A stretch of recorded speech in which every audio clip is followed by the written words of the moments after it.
My parents abused me horrifically throughout my entire life. They are suing me for $75,000 for speaking out. Life is hell right now. I am a survivor of all forms of abuse at the hands of my parents. My life was made awful from as young as I can remember. My earliest memory is of my father shaking me before he threw me across my bedroom. My mother worked hard to gaslight anything I said growing up in order to maintain the functional facade they portrayed to the public. They look like wealthy, entitled, white Americans. I used to fall asleep sobbing for my grandmother, who knew what was going on in the home but never interfered. I was left to rot despite pleas for help. I was punished and isolated for trying to speak out or seek help. My parents would take away the books I was reading, or my sketchbooks, and force me to sit for days, weeks without stimuli. I was never allowed to keep any records within the home. My mother found my diary once when I was in high school and forced me to sit in the middle of the dining room while my father, mother, and sister took turns reading passages out loud and screaming at me. If my dad went on an unprovoked rage and broke our belongings or artwork, threw us around, or had a tantrum, my mother would rage at us for not being better. Once, my youngest sister spent hours in a bush at night during the polar vortex without proper clothing because she was too afraid to go home after my father lost his temper. My mother refused to call the police to look for her because she didn't want my dad to get a record. I was never allowed to use the phone or computer in the home without supervision and had no privacy, even as a teenager. My parents picked all of my class schedules in high school and kept me from getting a job, so I had no money to apply to any colleges. They forced me to attend a specialized engineering college they picked at the threat of financial abandonment, and I begrudgingly completed the degree my father had failed to earn himself. I have almost no detailed memories from this period of my life or beforehand, it's all just a vague fog. They actively tried to keep me from going to medical school, and I had to petition for independence from them, citing horrific abuse to continue my education. Myself and my two sisters all have very severe, undiagnosed eating disorders because my parents didn't believe in mental health care. We were never allowed to see doctors growing up unless we were sick for weeks or severely ill.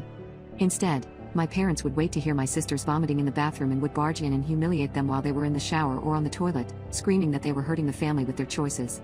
My parents do not allow my sisters to contact me. Last time I saw my youngest sister, she was 5 feet 4 inches and weighed 90 pounds. My father had numerous affairs with naive, impressionable women who were closer to me in age than my mother. Usually they were his employees. He and my mother still tried to tell my sisters and I that if they ever got divorced, it was our fault because we were so exhausting and bad. I remember a handful of times when I mentioned emancipation or running away. I was locked away in isolation for 2 weeks because of even mentioning it. I decided to cease contact in November of 2019. Everything was good for a while. I changed my name, I moved state, and as far as they were aware, I had disappeared. I was finally starting to live life without the fear of being unalived every day. But they found me. They effing found me and have the audacity to sue me. They are suing me for $75,000 and they are attempting to permanently silence me about my childhood through the civil courts. Their lawsuit is based on a single Facebook post. A video linked to Dr. Ramani's page regarding narcissistic abuse by parents, which they found on my private Facebook page. This post was 5 days away from being past the statute of limitations when they happened to stalk my profile using someone else's Facebook and saw it. My parents' lawyer is a well-known alt-right lawyer. They attempted to sue me during my final year of veterinary medical school, hoping to bankrupt me during the most rigorous point in my studies. They have dragged my younger siblings, who are still reliant on them for survival, into the mess to testify against me, despite the level of evidence I have against them. My father calls me crazy in his legal documents against me, and my mother attempts to blame me for everything wrong in her and my siblings' life. She blames me for my minor sibling having a bad high school experience when my father had an affair with his employee and got forced out of his job, so they had to relocate my sibling to another high school across the state. Apparently that is my fault. My affidavit is 50 pages of detailed remembered traumas at their hands, with drawings, texts, and other evidence included. No one, including my lawyer, seems to understand how terrifying it is to be threatened with being legally silenced or being pressured to sign an agreement that says I can never countersue them for my pain and the abuse they are still perpetuating against me. I am terrified I will not be able to seek therapeutic or medical care because, if my rich parents win the effed up pay to win civil court case, I will lose my right to even disclose my history to anyone around me in speech or writing, including medical and therapy professionals. I basically have to shoulder the tens of thousands of dollars associated with going to court if I am going to have a hope at ensuring the same freedom of speech you enjoy. I have thought about opening a GoFundMe for the legal case, but I am terrified I am not allowed to, or that I will get in trouble for it. I reached out to Dr. Ramani, and got no response. I reached out to some big-profile rope lawyers, and got no response.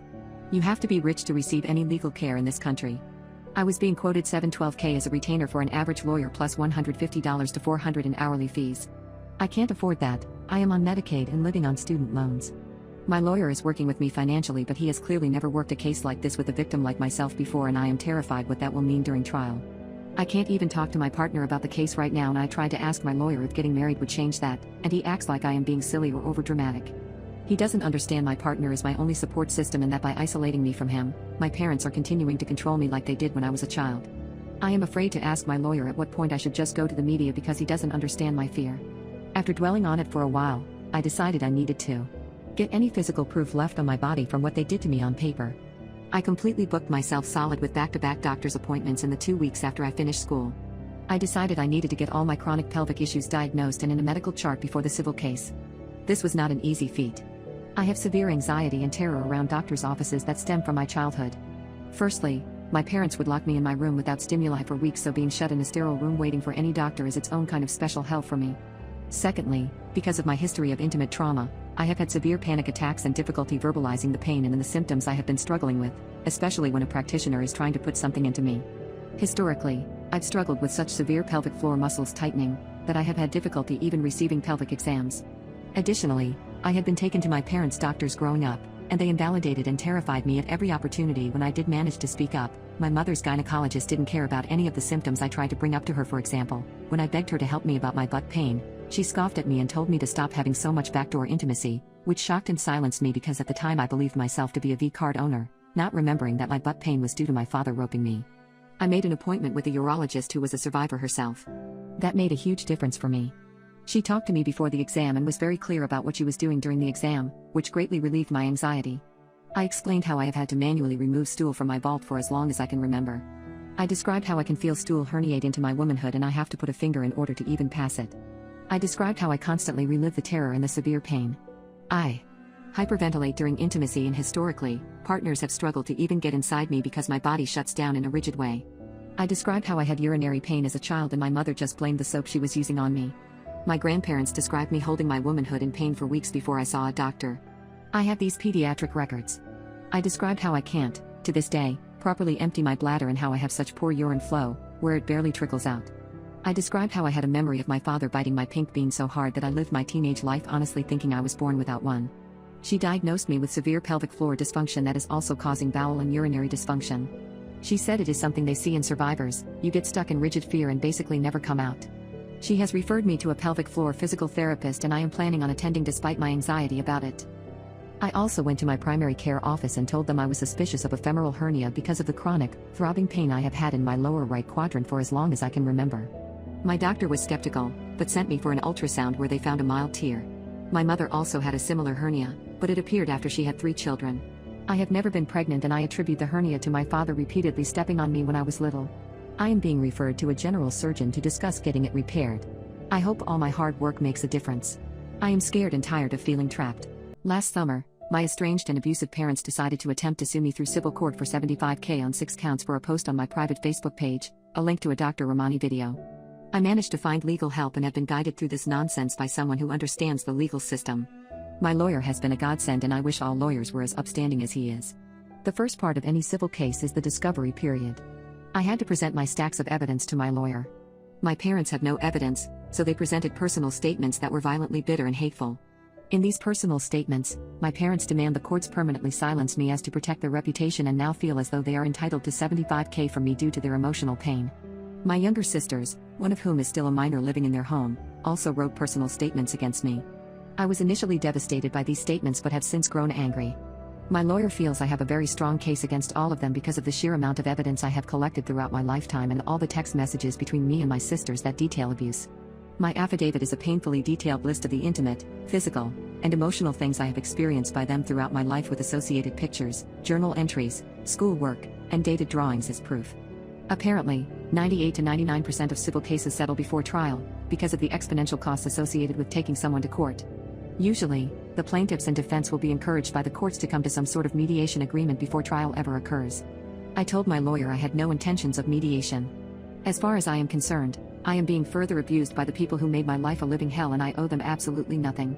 I am not going to go back and forth with them on whether I owe them $75,000 or $25,000 or $1. Since I was not interested in mediation, my lawyer recommended moving forward with case evaluation. Case evaluation is when a group of 3 unassociated lawyers, case evaluators, read over the presented evidence from both sides. One lawyer argues the plaintiffs', my parents' side, another lawyer argues the defense's, mine, side, and the third remains neutral. My lawyer and my parents' lawyer also attended this hearing. The 3 case evaluators then take all the information provided and predict how the dispute will play out if actually taken to court. They will then offer a value amount for what they think the case is actually worth. This value is then reported as an offer to the plaintiffs and defense. If both parties agree to the offer, the matter is considered settled out of court and neither party admits any guilt to the other's claims. If one or both parties decline the offer, then the case proceeds to further mediation or trial. My parents were demanding I pay them $75,000 and that the courts permanently silence me. The case evaluators came back with the recommendation that my parents' case is worth $1,000. This means that if my parents and I both accept, I pay them $1,000 and the matter is settled before they can drag me through the emotional turmoil and financial devastation of civil court. If either myself or my parents reject this offer, we will likely be asked to further mediate or a court date will be set. I initially found myself torn on what to do. Officially, I have decided to accept the $1,000 settlement because I am living on student loans and Medicaid right now and can't afford to go to trial. Honestly, paying them a single cent makes me want to vomit blood though. I do not think I owe them $1,000. I understand that the case evaluators basically took my side, compared to what my parents were trying to demand, but the thought that they still somehow think I owe them $1,000 after reading through all my testimony makes me nauseous. I guess here is where the upbeat portion comes in. No matter what, I now firmly believe that my parents are effed. They dug themselves a hole and now they get to lay in it. If they agree to the $1,000, my lawyer is certain that they are taking a huge financial hit as their lawyer fees alone are likely exponential and that they will in no way make any money on this whole endeavor. If both of us accept the $1,000 offer, I would save tens of thousands of dollars in legal fees by not going to trial and the emotional devastation of all this will finally end. If they reject the $1,000 offer, I will refuse any further mediation. Again, I will not negotiate with them. It will be up to the jury what I owe my parents and I would hope to God they ruled $0 based on the amount of evidence I have and my credibility as a doctor. We have a month to make a decision on whether to accept or reject. I continued meeting with my lawyer, who was receiving regular notices from my parents' lawyer that he should expect an injunction to be filed against me within the week. This injunction would attempt to silence me permanently. I began contacting witnesses and preparing for trial. Seemingly out of the blue, my parents' lawyer basically sent an agreement that the case would be closed if I paid the $1,000 agreed upon during case evaluation or I agreed to sign the initial settlement agreement that silenced me and kept me from countersuing in the future. It was sent via email with a heavily implied threat of another case against me for all their legal fees if I was ever caught defaming them again. Meanwhile, an amazingly kind person who is a lawyer in a different state reached out to me after somehow finding my Reddit posts. They offered to reach out on my behalf to try to get some more information for me and were able to connect me to a well-recommended lawyer in my state. I met with the lawyer. She had read through my information and evidence before our meeting, and was horrified by my situation. She was worried about the constitutionality of it all and asked if she could ask around a bit for me, but I kind of doubt I will hear back. She discussed my options. I could certainly make a criminal report, but that would require me to sit down with the police, who would then reach out to my parents to get their side of things and they would almost certainly sue me again. She said if I chose to make a criminal report, I would likely be dealing with the legal fallout for the foreseeable future as they will try to say I am furthering defaming them. She warned me that it would be she said on the stand if I chose to go ahead with charges. She warned me that justice was rarely served when this much time had passed, but at the very least, making a report would allow me to tell my story. She said in my state, defamation cases are being used to further silence victims who have made criminal reports. Her best advice long-term was to leave the state and move somewhere with anti-SLAPP laws and protective laws for victims. She had recommended I reach out to the ACLU because my case may have implications for society at large. I don't know if I want to keep trying. At this point, I do not think I want to make a criminal report. My bones are tired. I sat down with my original lawyer today and he is certain they will re-sue soon. I am trying to be optimistic. He showed me the most recent email from my parents' lawyer, who said they were going to send me to debt collection next week for the $1,000 settlement. It's not even the first time my parents have sent me to collections. I made a GoFundMe for my legal fees and their $1,000 and posted it on my Facebook profile, begging others not to share it publicly because if my parents see it they will sue me again. I am doubtful I will get much help given that most of my friends are very recent college graduates.